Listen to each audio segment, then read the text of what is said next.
What's up, you guys? Sean Ross Sapp. Welcome to Fightful. It is April 1st, 2024. It's WrestleMania week. Myself and Denise, we're both headed there this week. I'm going to get this stuff out of the way. FightfulSelect.com.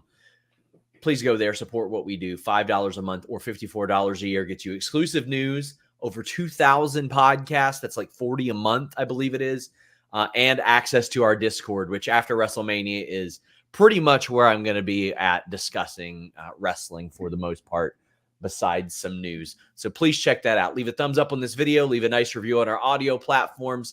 If you want to get your question or statement read on the air here at youtube.com/Fightful, leave us a super chat. You can also go to humperchats.com. That's HUMPER chats.com. We are going to be talking about a lot of things, including WWE Raw, but there are going to be some things that we just speed right through. There is a person on this show that actually watched WWE Raw, and that is Denise Salcedo. She did a watch along over on her channel. Denise, how you doing? I am doing good, but God, what a way to kick off WrestleMania week. There's been a lot today. The second I sat down here on this chair, I looked at you and I was like, where are we starting? Also, I think we should speed through some of the things that happened on Raw. So, yeah, we are going to do that. We're here to talk CM Punk. We are here to talk AEW releases. As best I know, guys, this is the releases. This is those. And there's maybe another that's like TBD based on some things. But FightfulSelect.com, here's the deal. We don't like to put releases behind a paywall.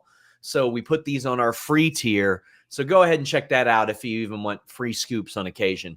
The boys of Dalton Castle fame, Dasha, the former Dasha Fuentes, I believe, in WWE, now Dasha Curette, Jose the Assistant, Jorah Joel, Anthony Henry of the Workhorsemen, Gravity, Stu Grayson of the Dark Order, Parker Boudreaux, and Slim J have been released. Now, I did a story just yesterday saying Parker was still with AEW. Well, that didn't last long. We're going to talk about those individually. Also, today, CM Punk had a 2-hour-long interview with Ariel Helwani. A whole lot of FightfulSelect.com stuff got confirmed there. We'll take our little laps about that in a bit, too. There's just so much going on. Denise, I haven't even mentioned Raw. Raw was wild as well. If I said to you in like 3-4 years, the Monday before WrestleMania 40, what do you remember about it? What do you think will be the thing you remember about it if you had to pick one thing? CM Punk's interview with Ariel Helwani. It's insane. It was unreal. It was wild. Whew. It was good. It was good. No matter what people's opinions are on CM Punk or some of the things that he had to say, at least he went out there and he gave us some juicy information, I would say. So what we're going to do a bit of a speed review of WWE Raw, because let's be real. There's a lot of stuff that you all have not sent super chats in about, and specifically what you guys want to talk about. We will get to those things.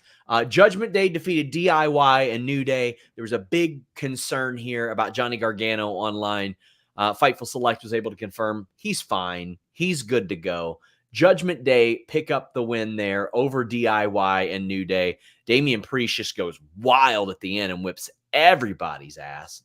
There's also a Judgment Day segment in French to promote WWE in French. Legado del Fantasma met with Judgment Day as well. We've got Sami Zayn getting trained by Chad Gable, and he's saying, you know what?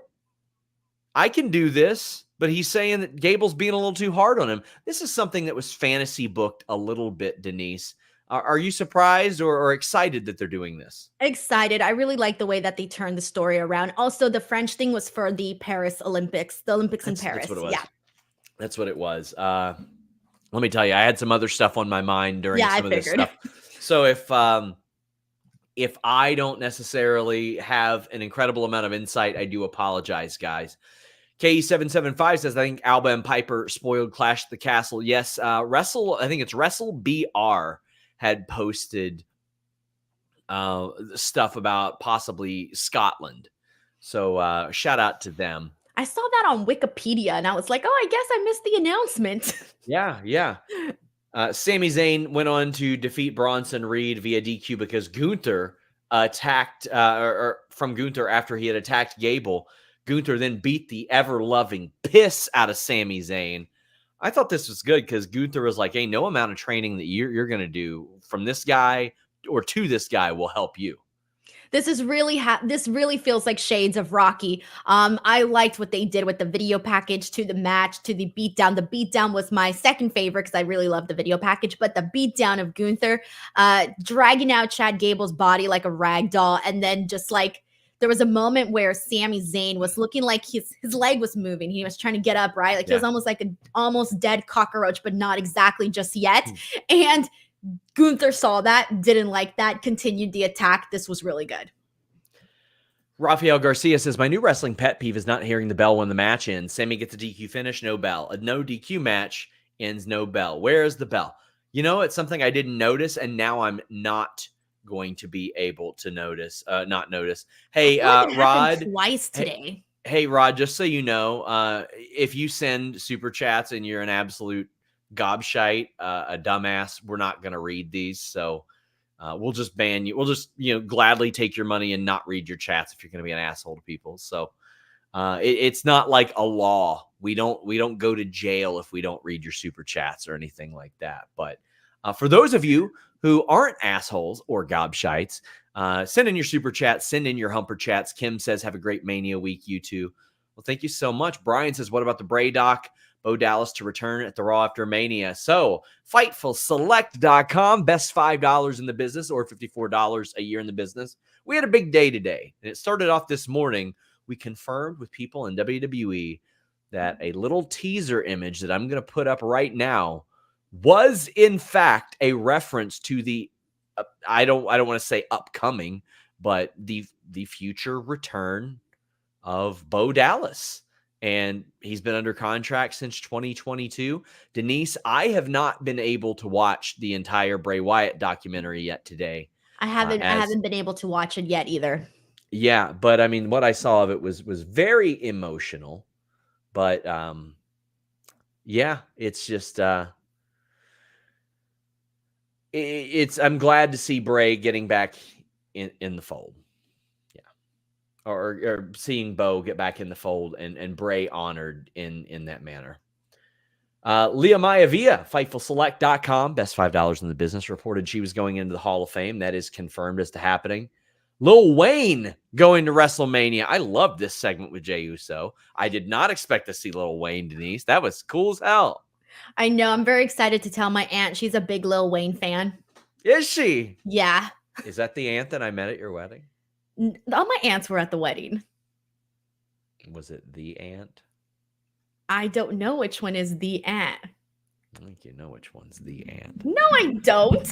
Will says, WWE having Lil Wayne and Meek Mill. We came a long way from the D-list celebrity. Thank God no more Kid Rock.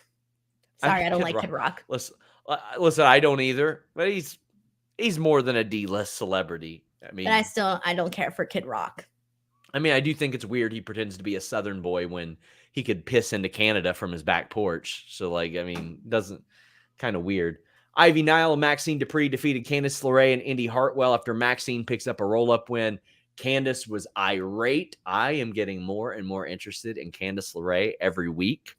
They're not getting nearly enough time, but probably best considering we know of Maxine's shortcomings that this was kept pretty short. Yeah, I thought her getting the win was probably the most surprising part of the actual matchup. Drew McIntyre hosted CM Punk's funeral. This was so goddamn good. We have seen the hello, all you cool cats and kittens version of Drew McIntyre for far too long. This is the version of Drew McIntyre I love. And listen, they're about to announce Clash at the Castle for Scotland. They better get that deal done, or his deal better run beyond that, because if they don't get him in on that they're missing out. He needs to be headlining that show. Yeah, not just specifically just like a funeral for CM Punk. It was CM Punk's dreams. When they had that audio playing over the casket, I was like, damn, you can't get any more mean than that, man. You're just like pissing all over a man's dreams. It was great stuff. Oh man, this was so good. This was so good. Also so good. FightfulSelect.com last week reported that Ivar was fine. He'd be back soon. Oh boy, was he ever back. He and Ricochet, I had somebody backstage tell me this was their WrestleMania. Jonathan Corona says Punk versus Ricochet would be a good match, Sean. One more thing for WWE and AEW's cameramen. Oh, no, they have their own crews. You're asking about if they swap crews. No, absolutely not. Their own employees. But Ricochet caught Ivar with a fall-away slam and a 630. They just went out and killed it. Like, I don't know what they said, but the chains were off of both of these fellas, and they went out and had their incredible match. Ricochet always looks good, but for some reason, things looked a little extra polished here tonight. I don't know what it was, but it looked really good. Everything was so clean in this match. Ivar with those roundhouse kicks. Oh, I love them. And then Ricochet, just like when he picked up freaking Ivar, oh my God. I loved it because he kept trying a couple of times throughout the match and he wasn't able to. And so when he finally did, it was a really cool moment. Andrade promises to take care of Ricochet. Dominic says that he can join Judgment Day if he does. What do you think Andrade and Judgment Day looks like? I'm confused. I don't even know what's happening. Hey, you think he'll have purple and black suspenders in the hat like he used, like in NXT? Possibly. That'd be cool. I don't know. I'm confused. I don't even know what's happening on this one anymore. 2LT Cole Photo says DM Hunk is fire. The smarmy smile to Seth is perfect. He was just hiding backstage, just chilling when Seth came around that corner. Flashing the legs, bro. That's what he was doing. That's why he's got that kilt. Damage Control says, Damage Control defeated Shayna, Zoe, and Tegan. This was to set up a match that, honestly, we had speculated on quite often on this show about, well, what's Bianca going to do? Well, it looked like maybe Tiffany Stratton, but Tiffany's getting over as a babyface. So with Bianca, Naomi, and Jade, I think that's a good way to set that up. And you get Damage Control a win here. Made sense to me, Denise. It did. It was fine. Nothing much else to really say about that, to be honest. No, kind of quick too. Oh, you know what? No, actually, I do have something to say about that. Sorry. This match, they did do a much better job than I expected in the sense that they've been kind of having the women's, any of their tag team matches, they kind of just go in there and they do like a 1-minute thing and then like nobody cares. I thought that all these girls in this particular matchup really actually went out there and effing tried. Like, even though the crowd really didn't get into it, I did see them fighting to at least get some of that reaction. But so they went out there and they put effort, and you can tell throughout a bunch of these moments in this match.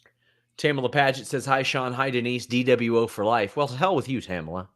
Says, I want you guys to know I appreciate Drew McIntyre. Says, I want you guys to know I appreciate you guys. Okay, you're back in my good graces, Tamala. Thanks for the hard work. And C. Delgado says, here's a few shillings for all you do. Tough day. These are sincerely like my least favorite days. I mean, I got to be honest with you. Besides the releases, that's horrible. Like, listen, man, covering Punk stuff always has me on edge. It's always just like, man, the discourse is going to be rough, and we'll talk about it. But Sepha says, super chat for Luis and the CMLL show. He deserves nice things and many other shows like it. Yes, he does. Our great moderator, Luis, who's going to be here. I'll be on the post-WrestleMania show, night 1 and night 2 solo here. It'll be me and then Luis feeding me the super chats. We are going to have more behind-the-scenes news than anywhere else you're going to get it. We're going to be getting fed notes from the post-show presser, all kinds of stuff like that. Cameron says, what's wrong with Damian? He forgets he has money in the bank. Denise, what I think they need to do, I think that the ladder match will be night 1. I think they need to take him out night 1. Or if they do the ladder match night 2, they could do it in a situation where he takes this big bump off a ladder through a table and gets carted off. That way it explains why the hell he's not cashing in his money in the bank during WrestleMania. That would be a good way because I feel bad, but every time someone like even just right now with the Money in the Bank mention, I'm like, oh yeah, Damien Priest has the Money in the Bank, and that happens every time, and it's unfortunate because I think when he got the Money in the Bank, I think there was legitimate hope there for him, and I think he was just in a different phase or a different portion of his career with WWE. But right now, it kind of feels like his time kind of went and came very fast. Now, I'm not saying he can't get it again; he definitely can. But right now, just doesn't feel like part of the conversation. Plenty of people have informed me ladder matches night one again. Triple H has announced the card on Twitter, Sean. Well, hot diggity damn. Admittedly, like, listen. I'm going to be completely transparent with you guys.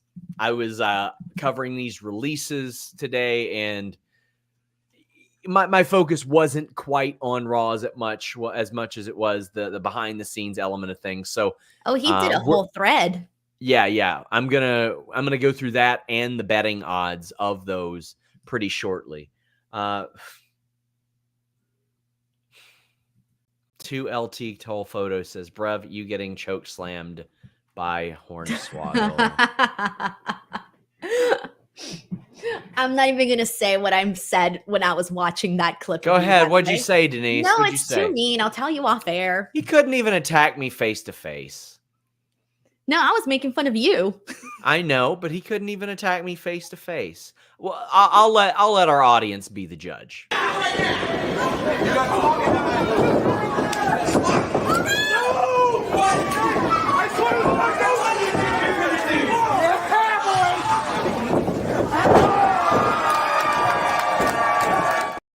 That's coward shit. That's coward shit right there. No, my favorite part is when you get eliminated and your body's all like, oh, like. Oh my gosh. Well, listen, to be fair. And then you just landed on the entrance ramp, like, boom, out. Anyways, I'm not even going to say what I said about you. I'll tell you off air. Anyway, One True Dong Lord said, SRS and D-Nice, do your significant others watch wrestling as well, or do they suffer through Happy Mania week? Mine does. Yeah, mine does. Not like religiously, but, whenever needed. Whenever needed. Any more news about the WWE GCW relationship? FightfulSelect.com will have some this week. I'll give you this one. Steve Corino did have to ask for permission for the Hall of Fame induction, but there's some additional stuff that we're going to have on that, I think. Do you think this is going to be the best Mania ever? I think it certainly could be. I think there's certainly an opportunity that it could be. We got the Becky Lynch promo, which was it resulted in them attacking one another. KE775 says, do you think Becky Rhea is a one and done match? I was thinking so, but the MMA Hour and Brawl tonight, I think they stretch it to the summer. Feels like Becky might change her character post-Mania. First off, I want to say I finished Becky Lynch's book this weekend. It was incredible. It was very positive.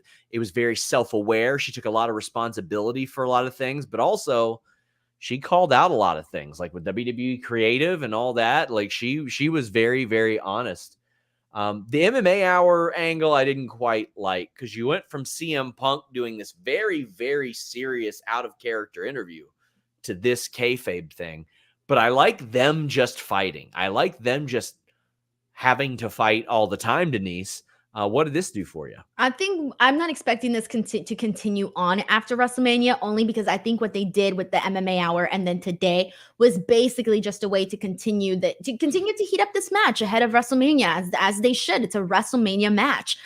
So for me, I really did like what they did everywhere, even on the MMA Hour, because it rolled into what they did on Raw here tonight. Will Chisholm says Drew did a better House of Black than the House of Black. Damn. Jay Stone says, just left Barclays. The energy in the crowd for the opening segment was nuts.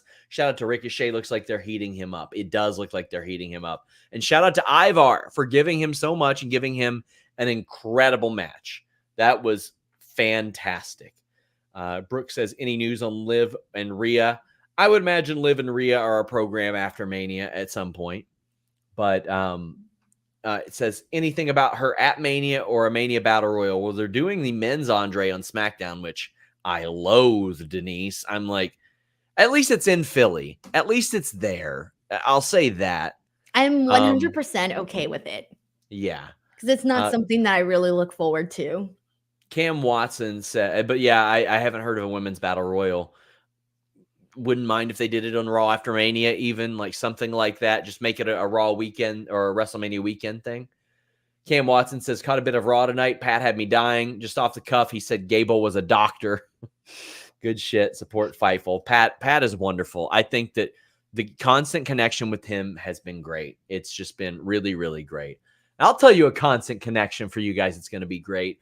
BetOnline.ag. This is where we get all of our odds from. They're trusted for over 25 years. They have the fastest payout, the industry best bonuses. You can bet big with high limits and rebet functionality, and they have the earliest lines. We're about to give you the lines for WrestleMania, but they've got UFC, NCAA, NBA, all kinds of stuff, plus a ton of games, the highest credit card acceptance, all that stuff. So Triple H announced the card.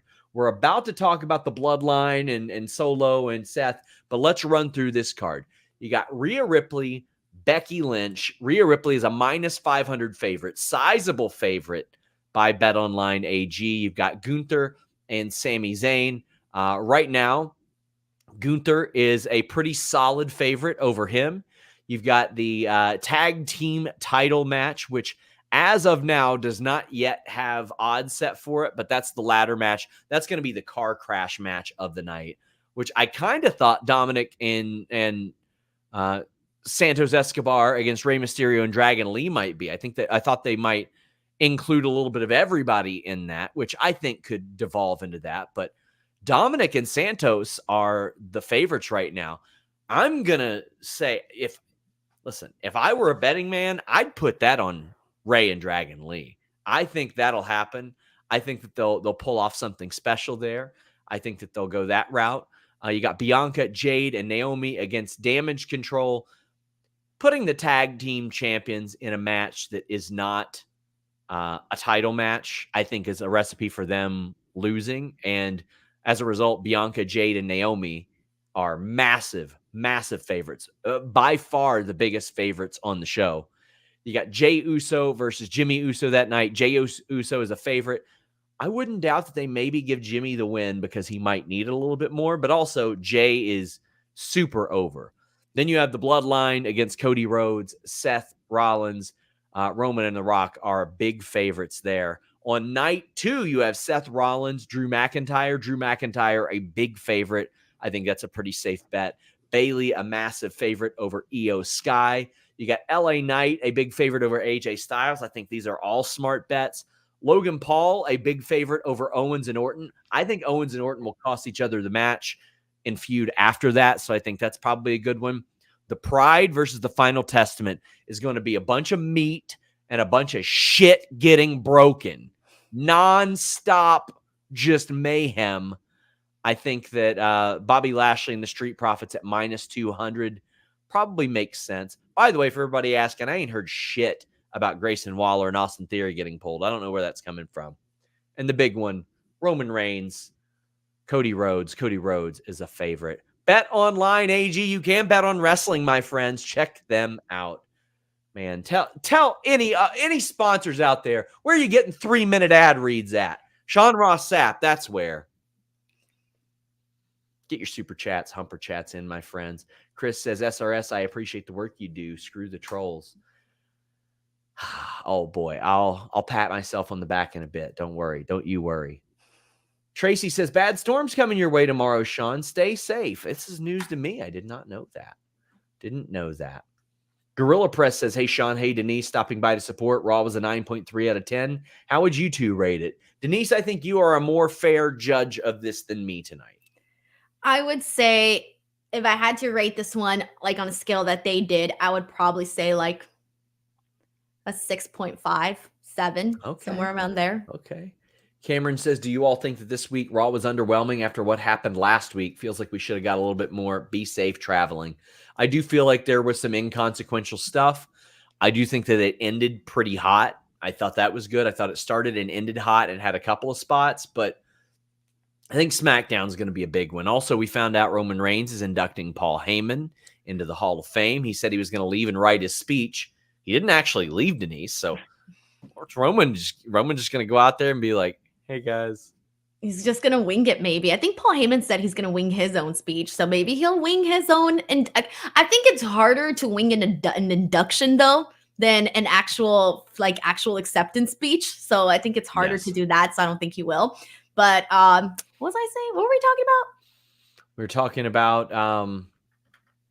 about Raw being underwhelming. Yeah, that was the question. Yes. So my answer to that was going to be, well, the beginning was good. There was like two things that I really liked in the middle, and that was the Drew thing, and then of course the Gunther Sammy thing, and then the Ricochet Ivar match, and then I liked the ending, and then that was it.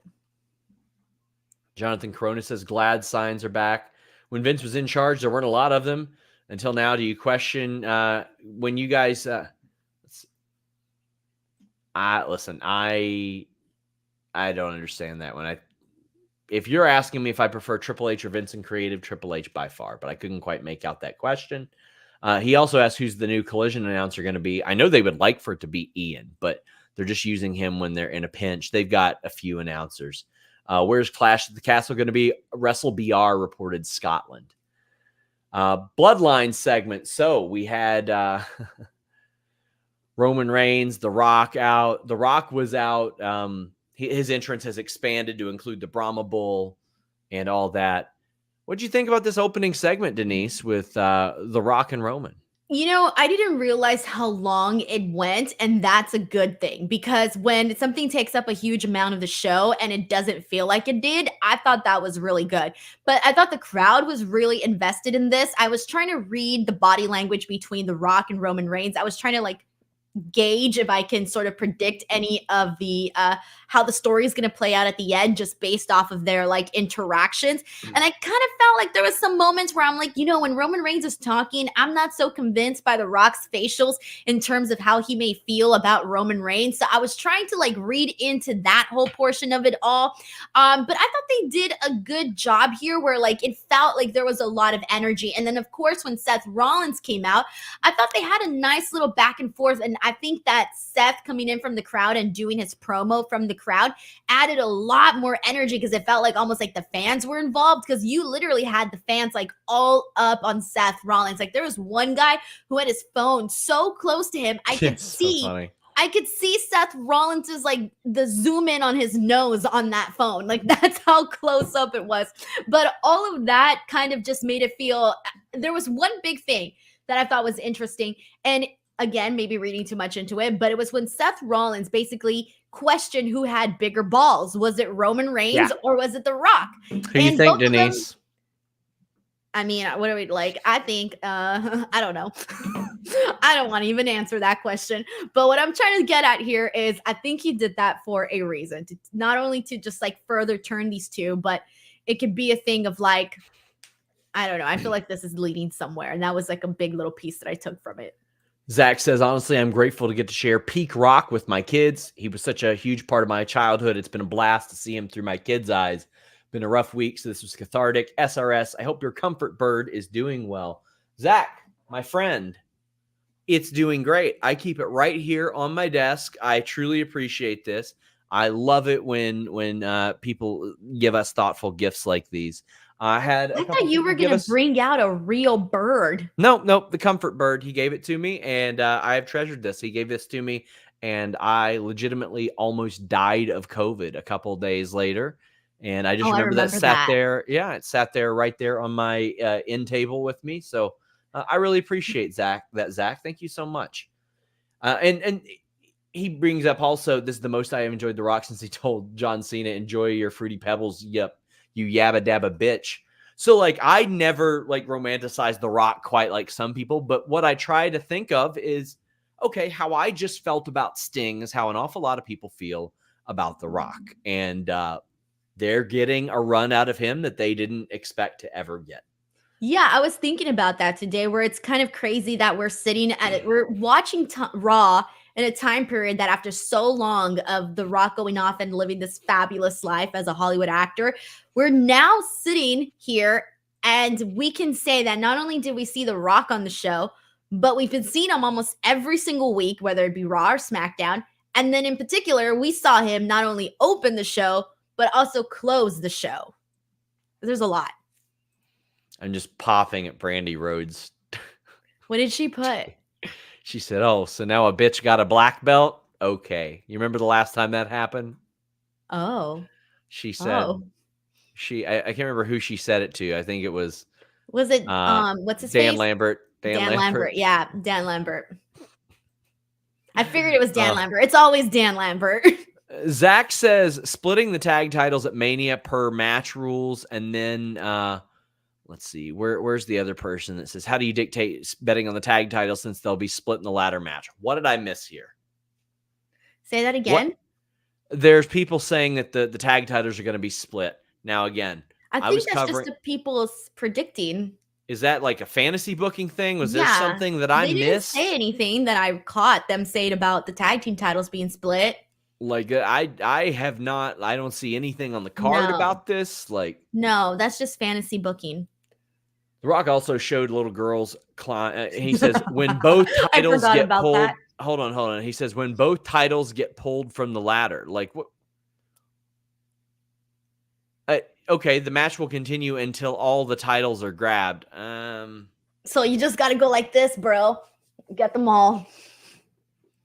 I don't know, man. It's a little foggy. It's a little foggy. There's 4 of them. What if you got 3 and you don't have time to get the last one? Does it still count? Rock Hard Joel Wood says the match doesn't end until both sets of titles are brought down. Well, I just want to say, if they're not splitting those, then that's stupid. Well, then there you go. There's your answer. One team's going to grab one set and another team's going to grab the other set. Bam. Problem solved. Yeah. Will Chisholm says the Rock is savage, showing the little girls crying. Yeah. That was funny, by the way. I forgot to mention that. That was really freaking good. And it was cute, too.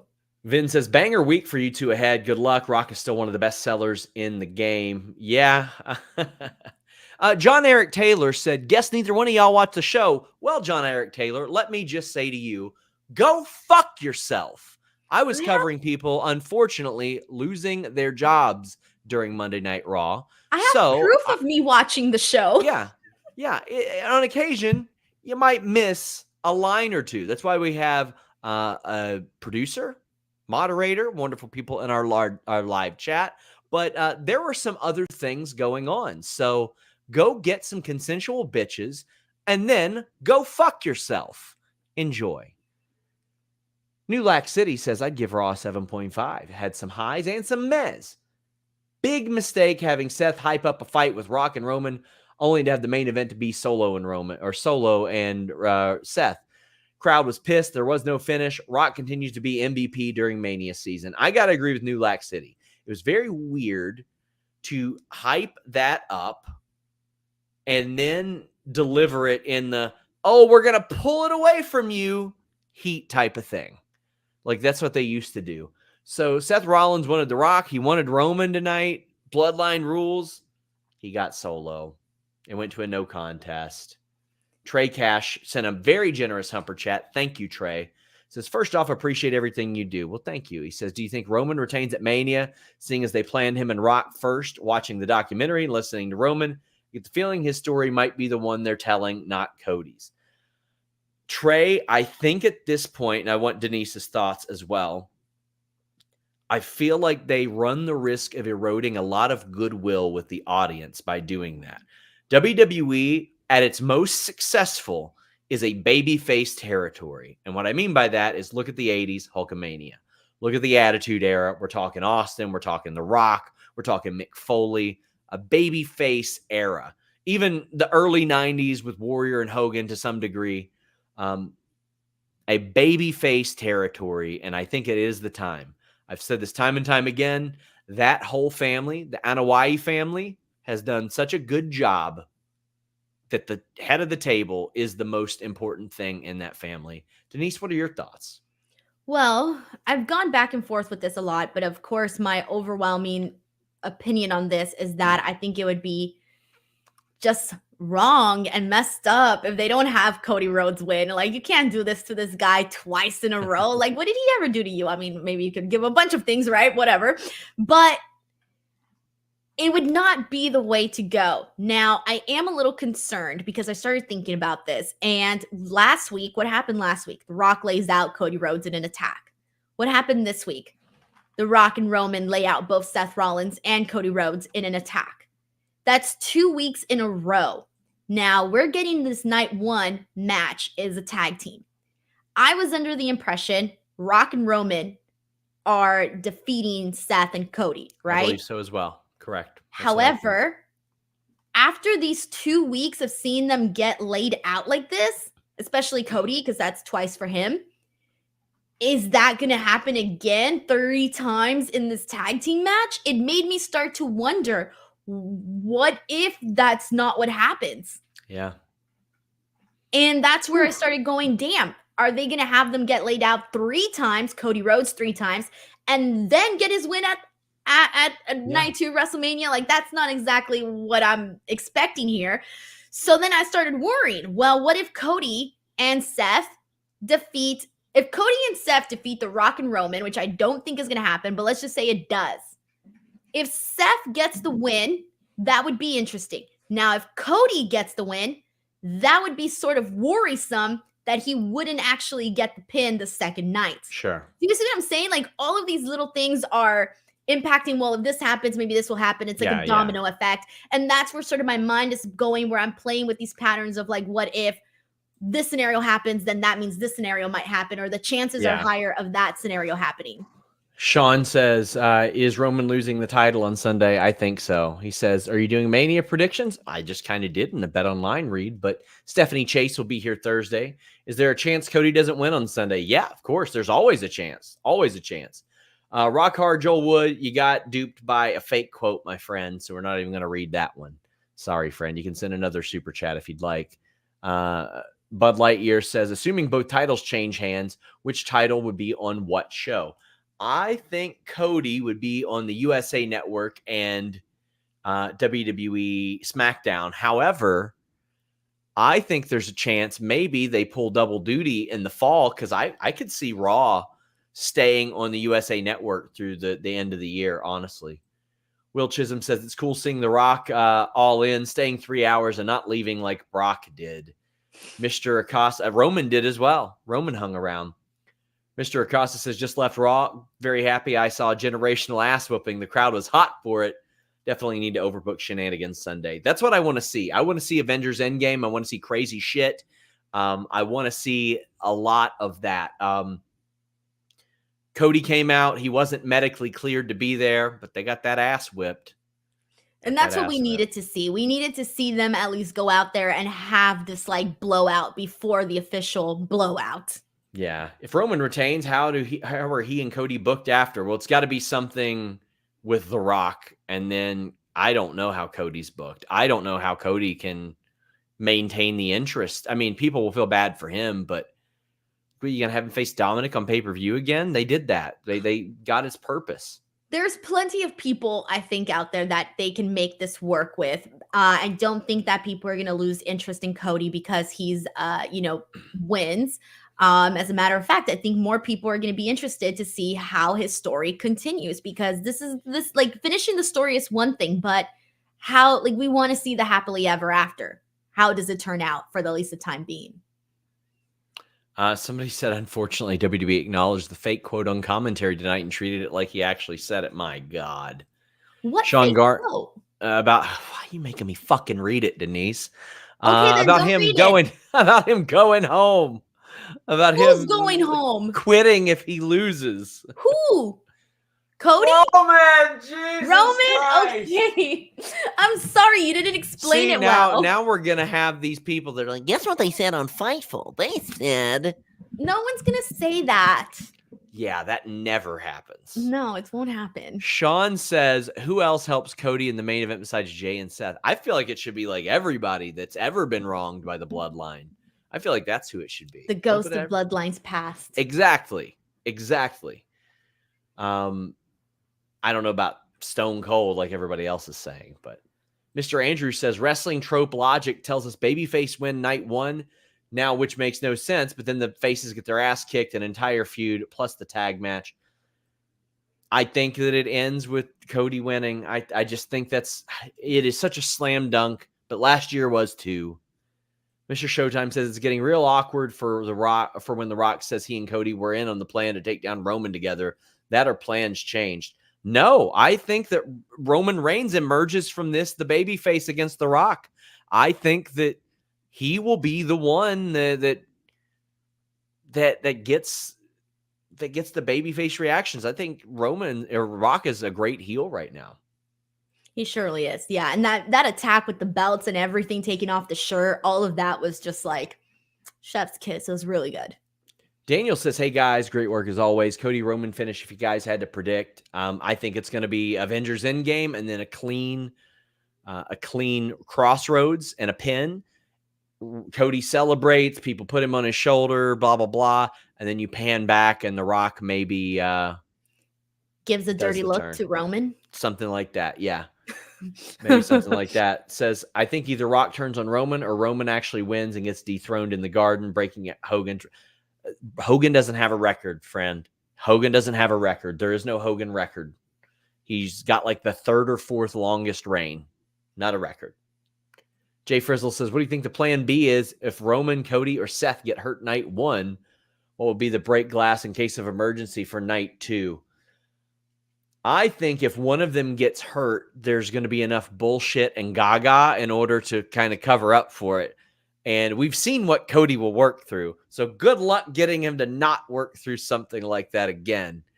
I mean, Roman battled leukemia and beat it. So, I mean, these are tough dudes, man. Like, I don't think it's going to be an issue. B Sweet says, going to be cold, chilly main event in the Philly 30.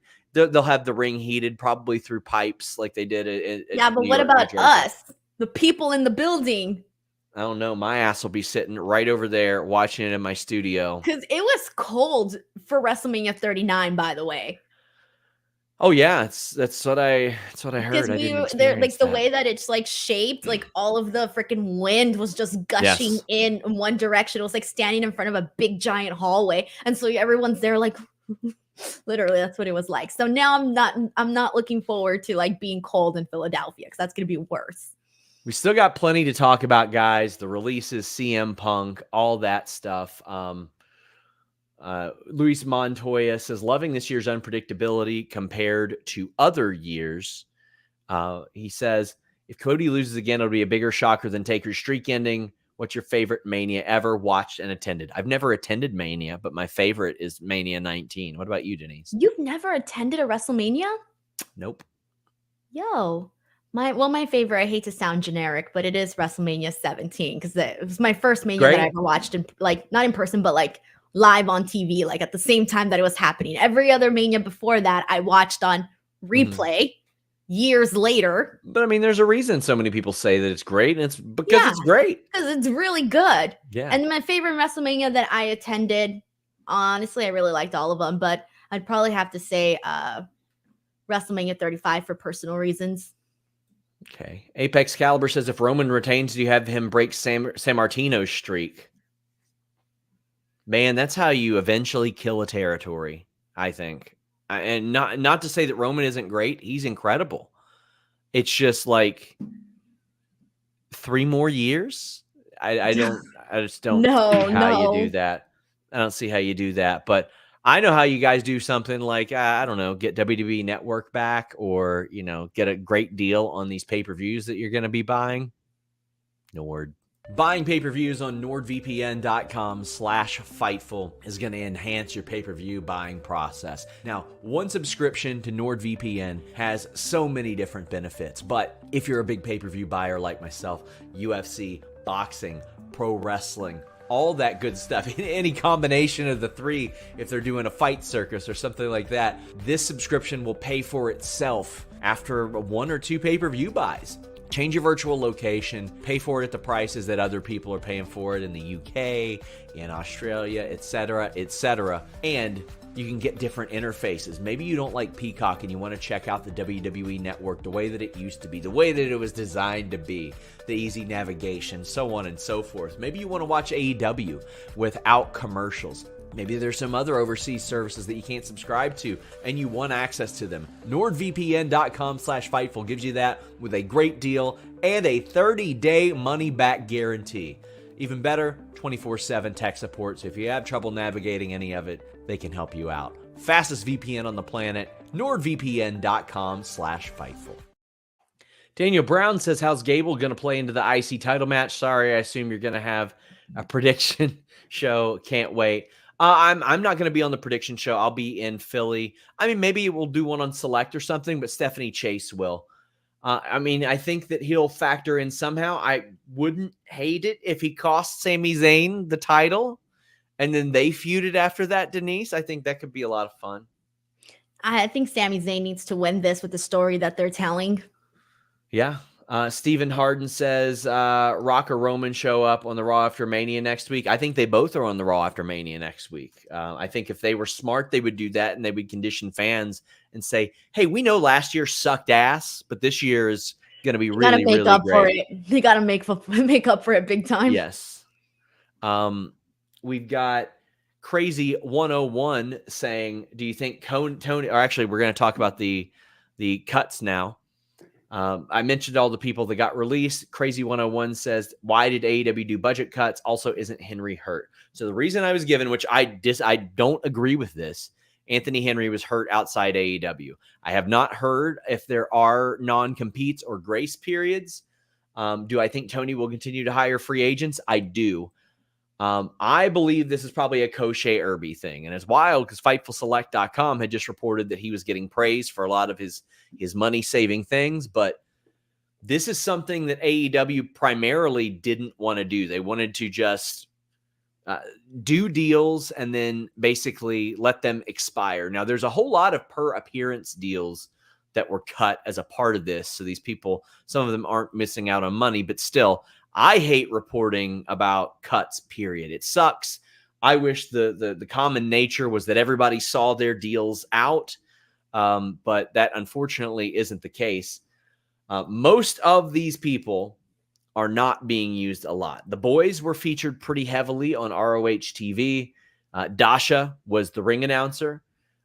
Gravity got used here and there. Stu Grayson had barely been used since he had been brought back. Parker Boudreaux had been used so little that we had to do multiple stories saying, yeah, he's still with AEW. Jose the Assistant, that might be one of the more prominent on-screen characters that got let go because he was featured quite a bit for a while. Jorah Joel is one that, unfortunately, a lot of people didn't even know or remember was under a deal. Slim J was featured a lot more last year than he was this year. And Anthony Henry looked like he was poised for the tag team tournament and then unfortunately sustained an injury. And not a lot I can say besides I hate this. I don't like this. I'm sure they probably did this during WrestleMania week because it's people are going to be talking about something else primarily. Unfortunately for them, one of the things that people are talking about is a former person of theirs that got fired from the company, CM Punk, saying some things that didn't make them look great. And we'll be talking about that shortly. But this was planned. It's a budget cut move. I wasn't told if any of these people were given reasons I had heard that all of them were informed. Otherwise, we would not have reported them.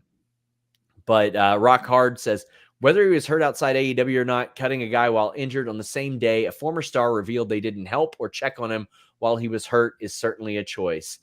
That was my big one, Denise. I was like, I would have pivoted on that.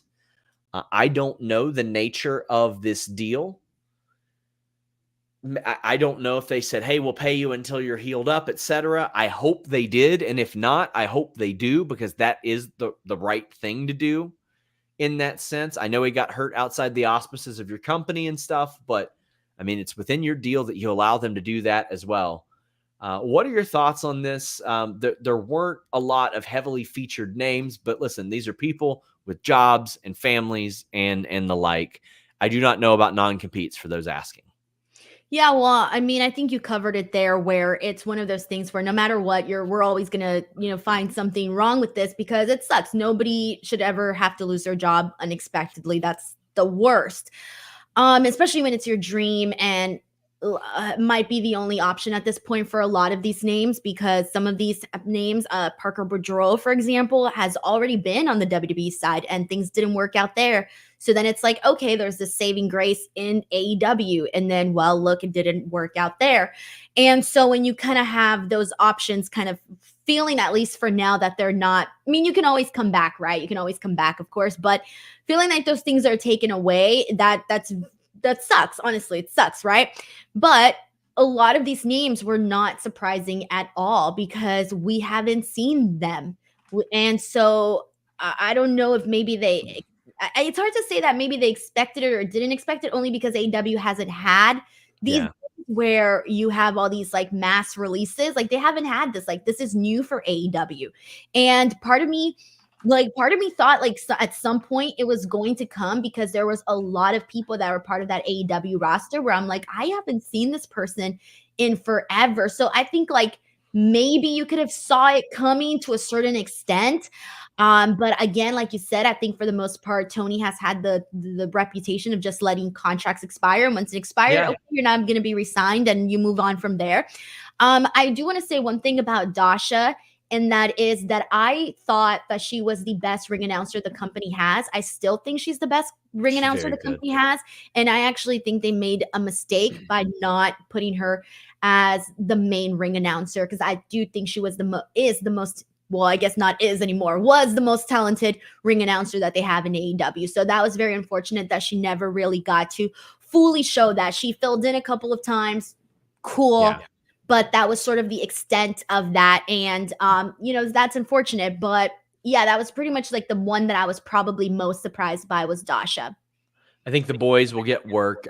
When they left AEW or left ROH originally, they went to OVW and really worked on a lot of things like their physique and stuff like that. Rock Hard Joel Wood says, aren't they having a match for custody of the boys at Supercard? The reality is they've changed those boys in and out a few times over the years. So Parker is working AAA. He didn't get better. That's the long and short of it. He didn't get better, and that's the reason I was given for the cut. 2LT Cole Photo says doing this on April Fool's Day was also a choice, perhaps.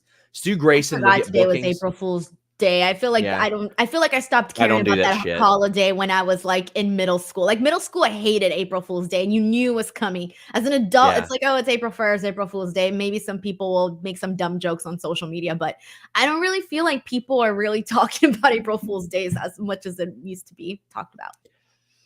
Slim J will probably get bookings. I could see him in MLW. Anthony Henry's going to get a lot of bookings. He's just incredibly talented. Thomas says, Dasha is the most surprising name to me because she was regularly on TV. Who will replace her? Can't imagine Justin Roberts would pull double duty. They had I got Arcady. Arcady, they had her doing some of it. Where does Dasha end up? I think she's going to get an awful lot of bookings. Like if she wants to do the independent route, she'll get a lot of bookings, and she'll be all right.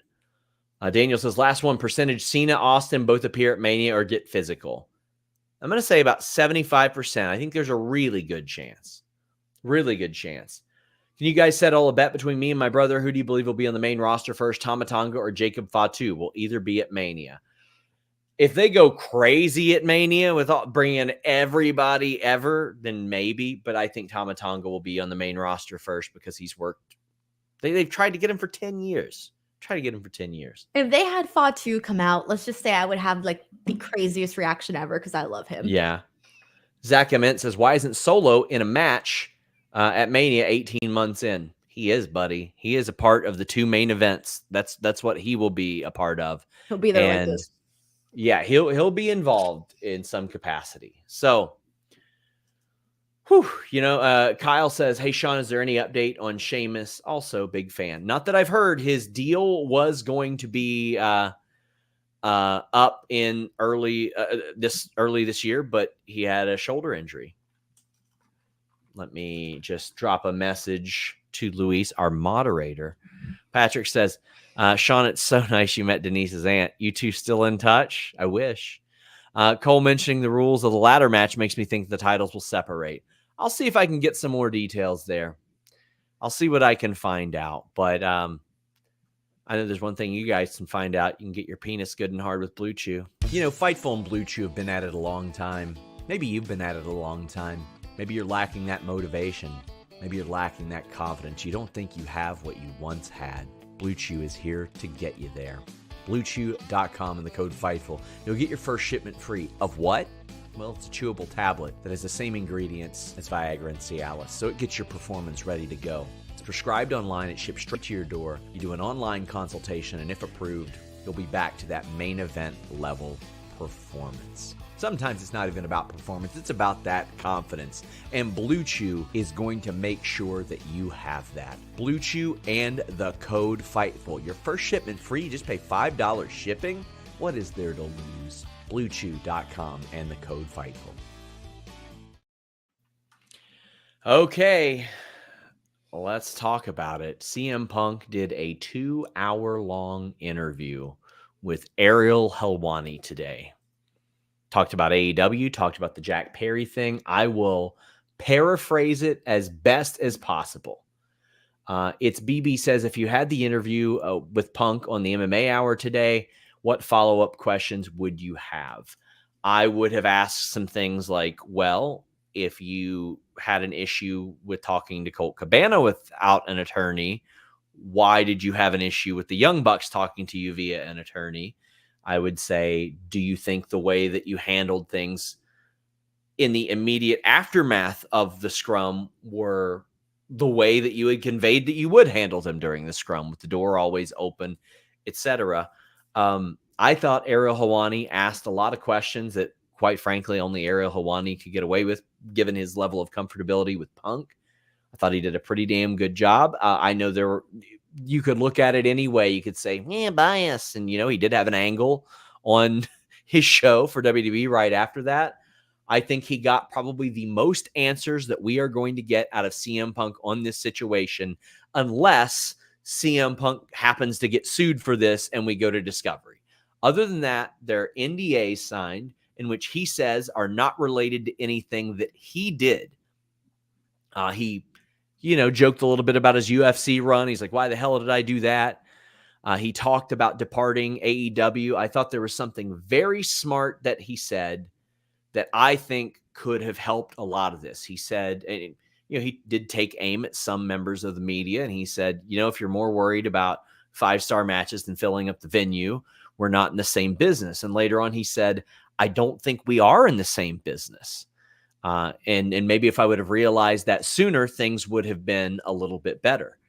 I can tell you, I'll share my opinion off the bat based on the things that I know that I can and can't report. There should have been better communication between both sides from the jump. However, we do now know that Colt Cabana did approach CM Punk and say, hey, let's talk about this before it gets awkward for anybody else. So there was an attempt made there. Oh, man. Rod says pipe bomb of all pipe bombs. Buried everybody except WWE. Joseph McBride says, what a day for pro wrestling. We watched the Wyndham documentary, and even at 30 years old, cried like a baby. Punk's interview, Raw were both great too. If you guys have any questions about the Punk stuff, any thoughts, anything like that, super chat, humper chat, New Lac City. I'll get to that one. KE775 says, Sean, anything Punk say today surprised you?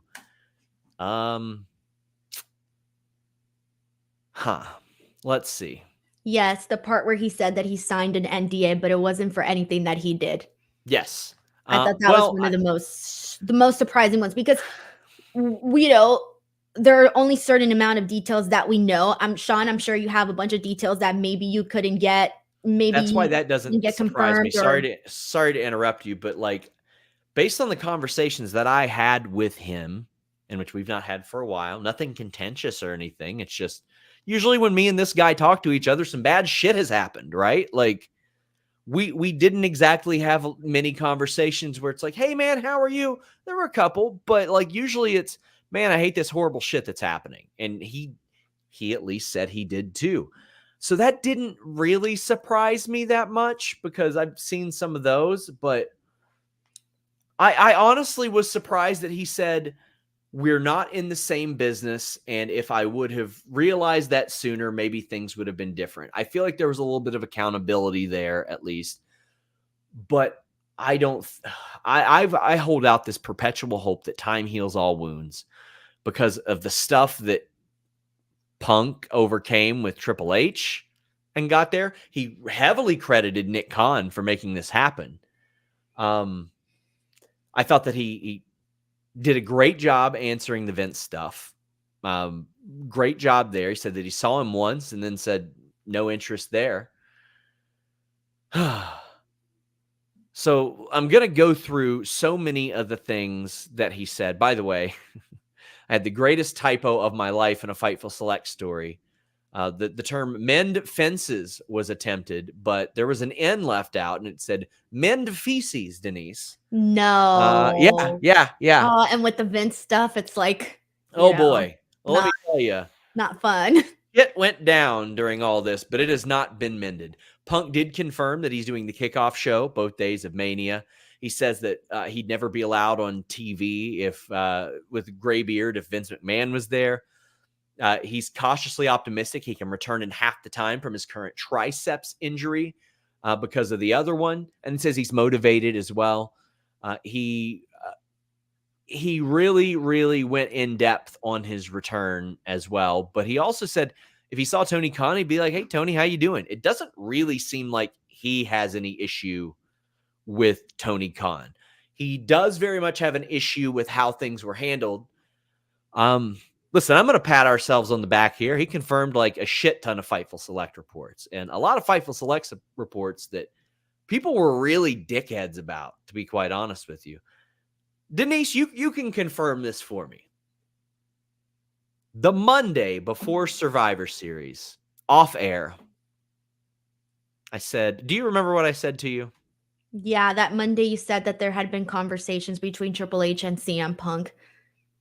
Yeah. And I think it was after our show that you had told me. CM Punk said today that the conversations unfolded the Monday before Survivor Series. And anybody, and this just reiterates to you guys, I just want to make this clear. Anybody that claims they knew CM Punk was coming back before a week before, they're a fucking grifter. They're a fake, they're a phony, they're a liar. It was not happening. CM Punk even said that Nick Khan was pushing for a Royal Rumble debut. That was news to me. And then Punk said, nobody, it's got to be Survivor Series. And he did. He was absolutely right. Punk then said that he could count on two hands the people that knew. Triple H, Nick Khan, AJ Lee, some lawyers. That's it. So I also want to be clear about this. You're going to see a lot of people say what Fightful Select reported and didn't report. We reported that as of Friday and Saturday, talent had not been told. In fact, talent were outright told no. That's why Drew McIntyre was initially pissed. Not that he was not told, that he was told no, that he was lied to. That's why he was pissed off initially. Very clearly, since then, he's gotten over that. It worked out. It worked out for him. He also confirmed our Fightful Select report that had a lot of people, with their tinfoil hats on, the Nakamura stuff and the Corey Graves references. He was like, I'd been sitting at home and I was looking and seeing this and I was like, should I be tanning right now? Because they had not contacted him for anything. And I can tell you guys that talent were told, hey, cut that shit out. We don't have this guy on a deal or anything like that. So that was another thing that he had confirmed along the way. Another bit of news, he signed his deal right before he went out. Oh, man, I'm trying to think if there's anything else I'm missing. He said that he never talked to Tony after All In. After the match with Jack Perry, or after the match the incident, Jack Perry was asked to leave. He compared that quit before he actually went out to have that match with Samoa Joe. That was a big one too.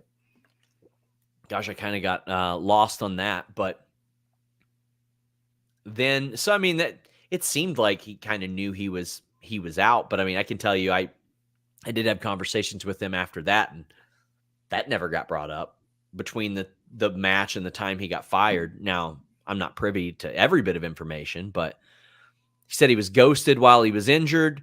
He did confirm Fightful Select's report that he showed up at Raw, and he says he wasn't looking for a job or anything. Now, I see an awful lot of people, because he said that the term betrayed was used in AEW. I see an awful lot of people acting like this is like a 1-for-1 of like Bayley and Naomi and Trinity showing up. Like they were showing to support their friend.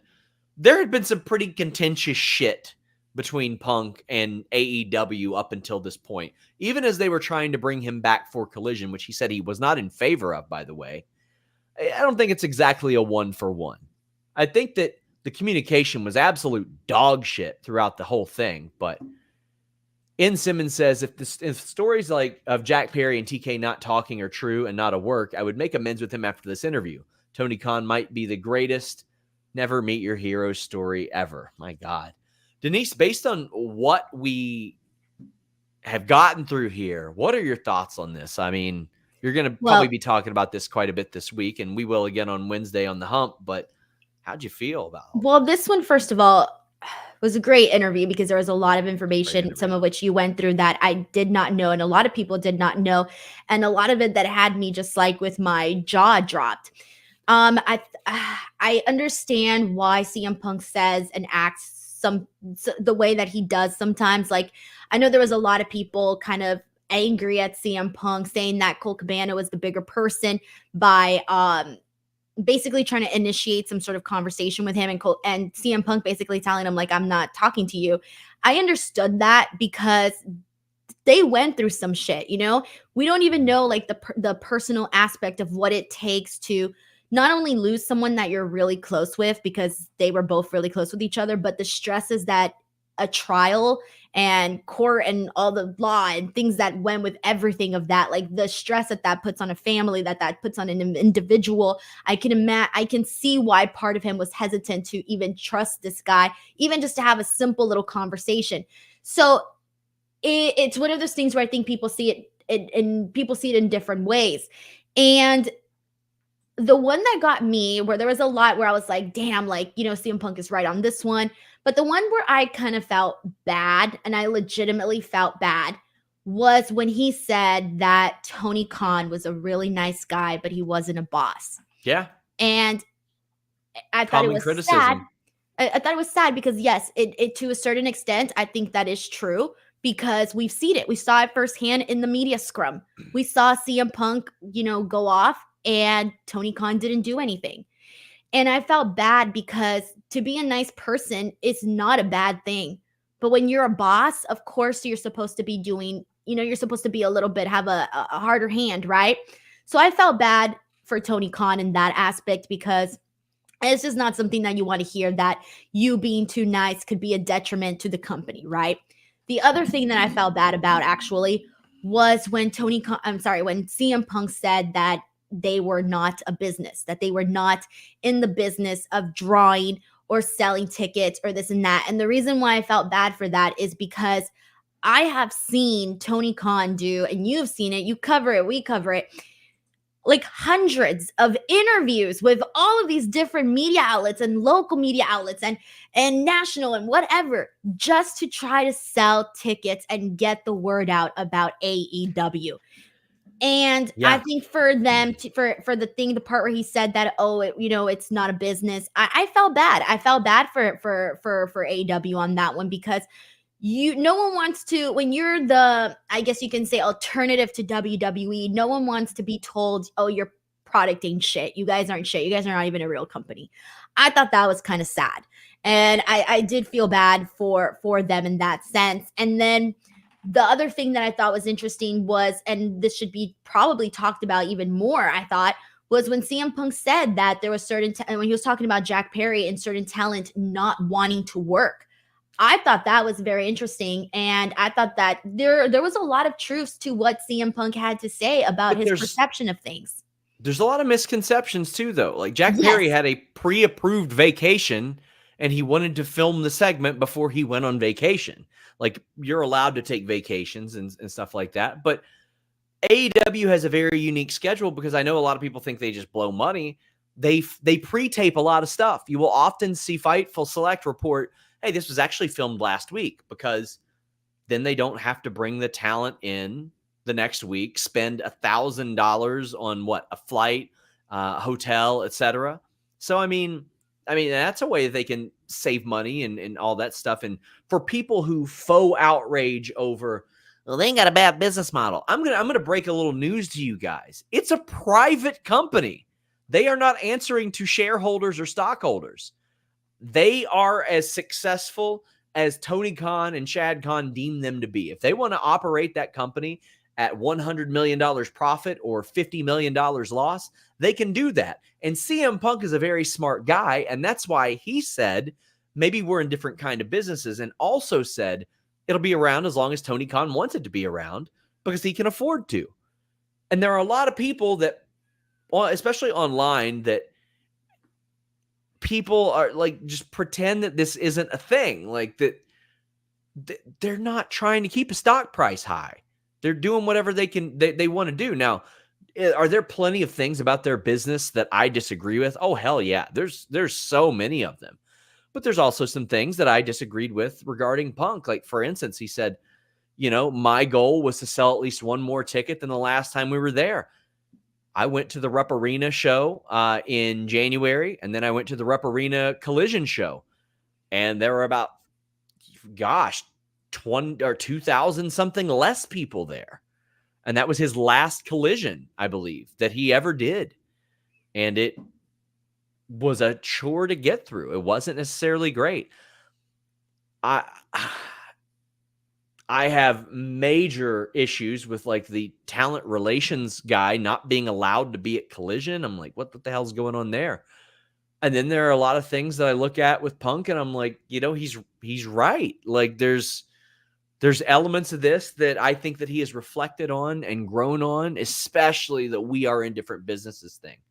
I respect very much the fact that he is like, you got some shit to say with me or say to me, let's fucking handle it.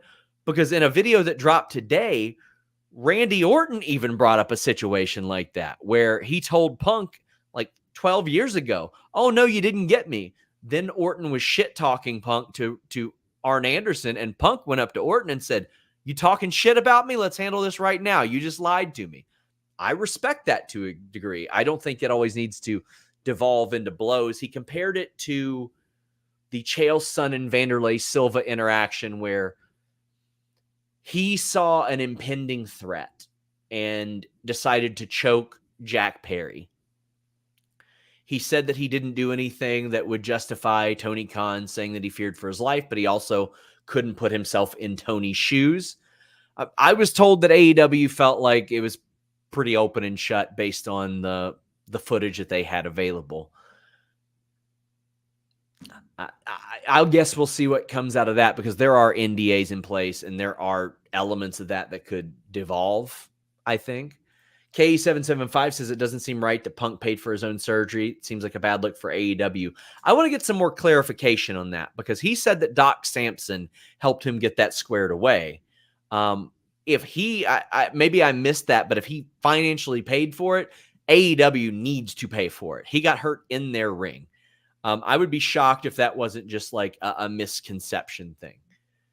Oh, he also said he doesn't think AJ Lee is going to come back. That's a bummer. That sucks. But I think that based on the way he answered that, he also knows it's out of affection and people miss her and people look up to her.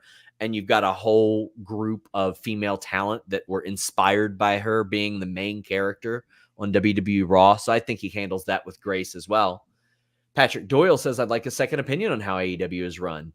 Edge tell all would be nice eventually, but my knee-jerk reaction is I believe Punk. Sounds like the kids are in charge a little bit. I do think that they have long needed more structure, Denise. And yeah, I won't necessarily ask for your insight, as you did work an ROH show once upon a time, but they have started. One show. Yeah, but I want you to dish all the dirt. Anyway, I feel like they're starting to get some of that structure. They're bringing in people like Jen Pepperman for creative. When some complaints came to me about talent not being reached out to or getting to Tony enough, Tony put, Sanjay and QT and a whole lot of people in between him and them. And he had even said, I think a lot of these people reminisce on the Jacksonville days when they could all just talk to me because I didn't have anything else to do.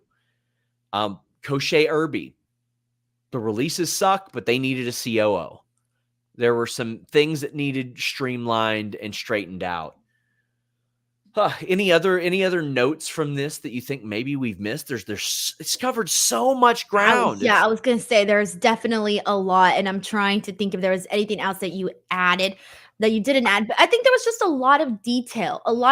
Like, for example, who came up to him? Tony Schiavone in the whole All In thing. All of that was really the Hangman Page stuff. That was pretty interesting too. His take on that. I will say Hangman Page was the smartest guy out of all of this. He just shut the fuck up and moved on. That's all he did. Dude, shut the fuck up and moved on. And I mean, Colt has never talked about this either. Man, this is a situation that I don't quite get. And, maybe if I ever have another conversation with Punk, I can get some clarity on it. But Colt platformed CM Punk. CM Punk did an interview, probably more nuclear than this one, on there. And Colt got sued for it. Punk said, hey, I'll take care of your bills. And the story that has been perpetuated was that Colt had lunch with a couple of people from WWE, and Punk was like, the hell with that. But you've got Punk, while under AEW contract, rolling up to WWE Raw after having issues with AEW. Meanwhile, Colt had approached him and said, let's make this less awkward. And Punk's like, nah, talk to my lawyer. The other thing, actually, and I'm not sure, was this known that he had 2 contracts and he was seen as this consultant too? It was speculated, right? Yeah, I wasn't sure if it was official out there. I thought that was interesting too, him talking about that. And he should have been a consultant too. He's really smart with this stuff. He should have been a consultant. He was, right? Yeah. But I thought it was interesting because, we saw CM Punk's relationship and his journey in AEW unfold, and it really looked like him and Tony were really getting along. Honestly, it really looked like they were getting along. It looked like they understood each other. It looked like they were on the same page.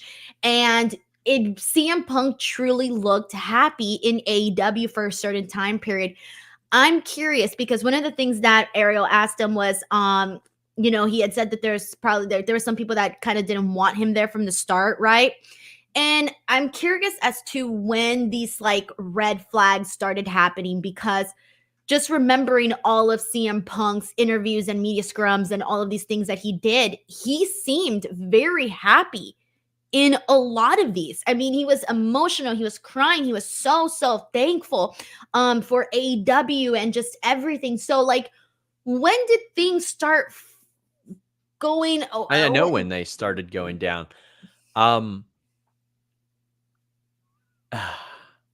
Hold on now. There's somebody that's outright lying. Colt would have taken down the podcast in the first place and could have avoided getting sued, but Punk said he would take care of it than the rest. Misconception. Him taking down the podcast does not prevent anybody from getting sued, just so you know.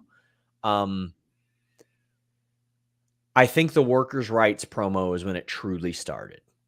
And the thing is, I had no clue that was an inside baseball thing until I heard about Punk making a big deal about it backstage. And he confirmed another Fightful Select report saying that he went to management and AEW legal about it and wanted it solved.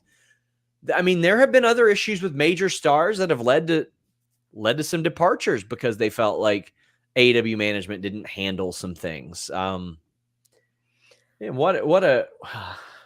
I just think, I think there's a lot of truth to it. I do think that there needs to be, like you said, a lot of more structure, more communications, the right hand telling the left hand, organization, all of that. More of a very clear hierarchy, I think, is needed, because you need to know who is going to overrule who's going to have say in what. And if 2 and 2 people are arguing, okay, well, who's the one that's seen in the totem pole of things? Who are you going to listen to? Because I feel like that was probably something that may have also caused, these rifts. I have a FightfulSelect.com report that has reactions from people in WWE and AEW and some additional news on the Jack Perry element of this. We're obviously going to ask some more. And also we've got details on some other stuff regarding CM Punk. Him bringing up guaranteed contracts being an issue, but also having an issue with the workers' rights line, that made me go, But I mean, I feel like if Punk was in just a conversational setting, like if he were sitting around and like we saw him debating this with other wrestlers, I feel like it wouldn't devolve into arguments and fists and stuff like that. Punk seems like the kind of guy that likes sharing his opinion and his views on these things. And I wish that these would have been conveyed, whether it be from him, to him, from Hangman, anybody else, in more like a barbershop setting than anything like how do you think we can fix this issue? Do you think that laziness in the roster is an issue? Do you think this is the issue? And this person says, Sean, he said about the guaranteed money affecting the product, not the money that was bad. People have been misrepresenting that comment all day. Well, listen, I'm not saying tough shit that people have been misrepresenting it. Tough shit, guaranteed money is a thing. It's going to be a thing. It should be a thing. We're not going back to the old Vince method. Speaking of, Will says, how do you think that he answered the Vince question? Perfectly.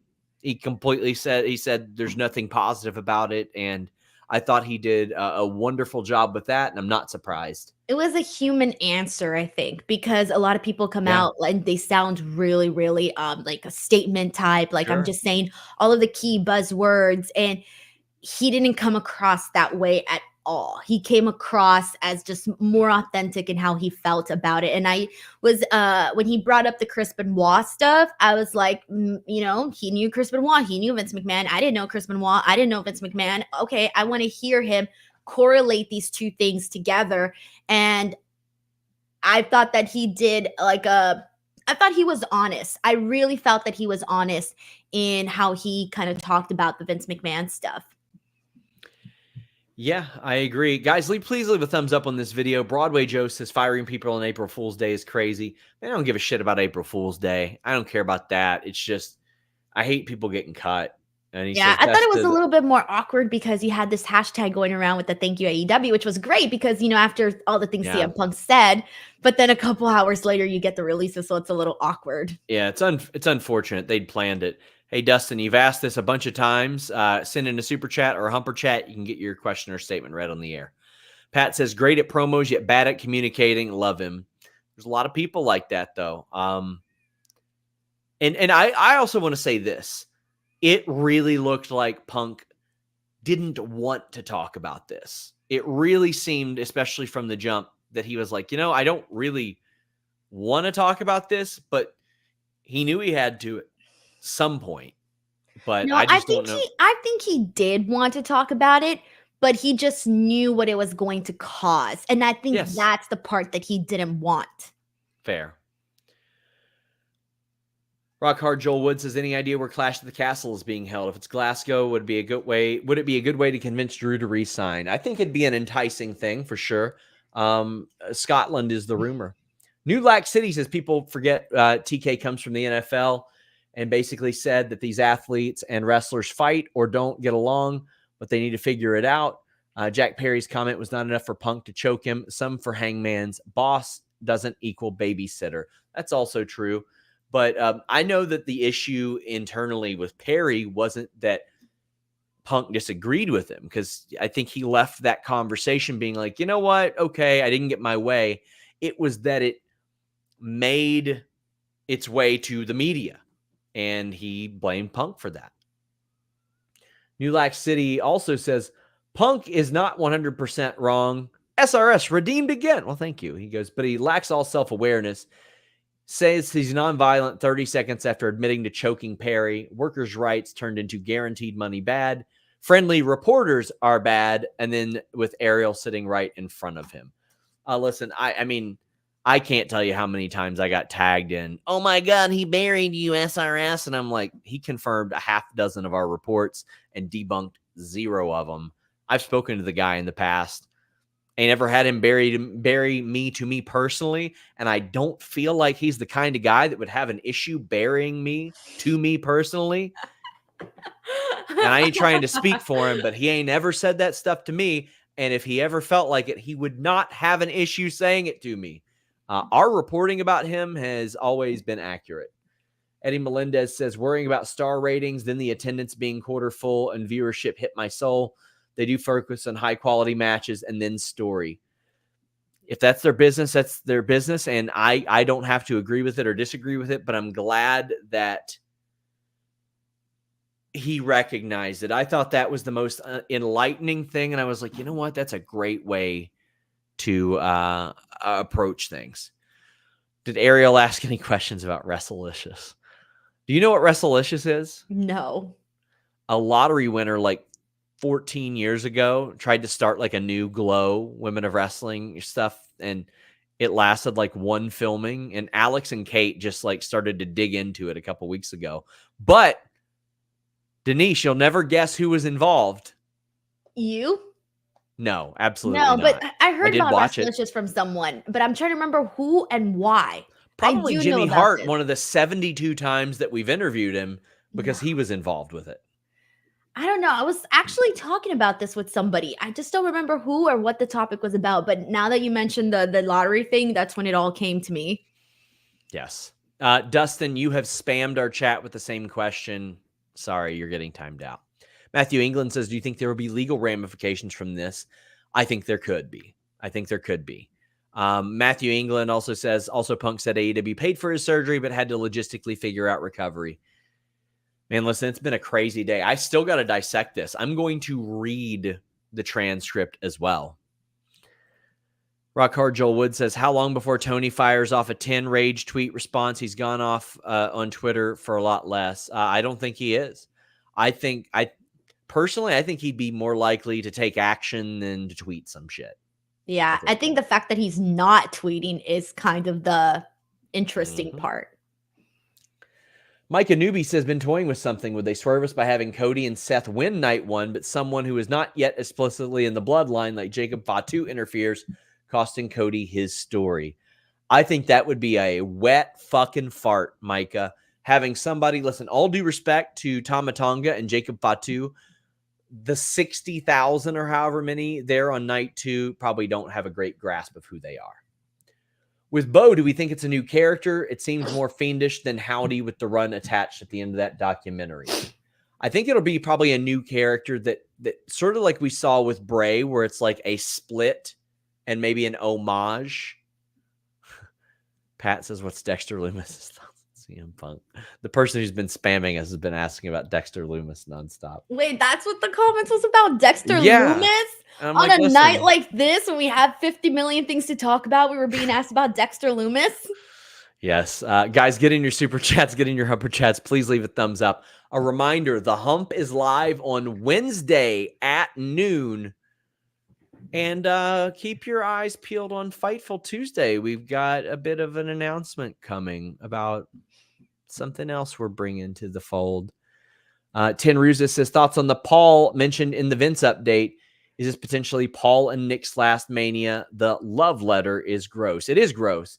And I'm going to look to find out some more. I don't think it's going to be Paul and Nick's last WrestleMania. I think that WWE are at least going to say that they have done their due diligence on this, and I think they will back Triple H and Nick Khan. Whether that's the right decision, that remains to be seen. But Denise, tell the people where they can find you. And before we go, I want to shout out Luis for doing a great job moderating. But Denise, tell the people where they can find you. Well, I guess the big thing that I want to promote for a second is that on Saturday, me and Thunder Rosa are going to be doing a pre-show panel at the Busted Open party for WrestleMania 15. I'm sorry, for WrestleMania 15, for their 15-year anniversary.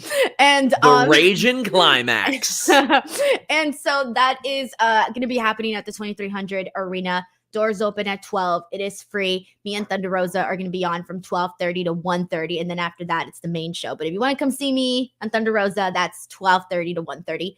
Saturday, 2300 Arena in Philly. Oh, and then youtube.com/Denise Salcedo.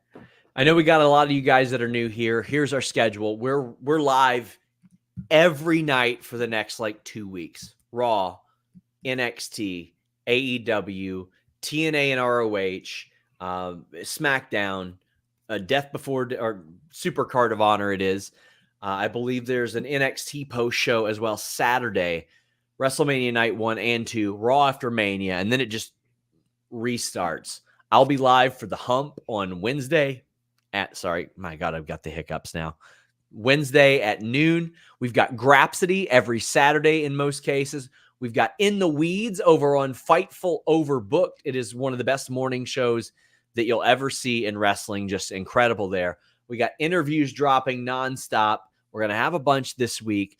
FightfulSelect.com. That's our lifeblood. If you've never paid for wrestling news, this is the time to do it. Just $5 a month, $54 a year. Wait, Sean never actually told us who was involved with WrestleLicious. Yeah, I did. Jimmy Hart, because he's always there.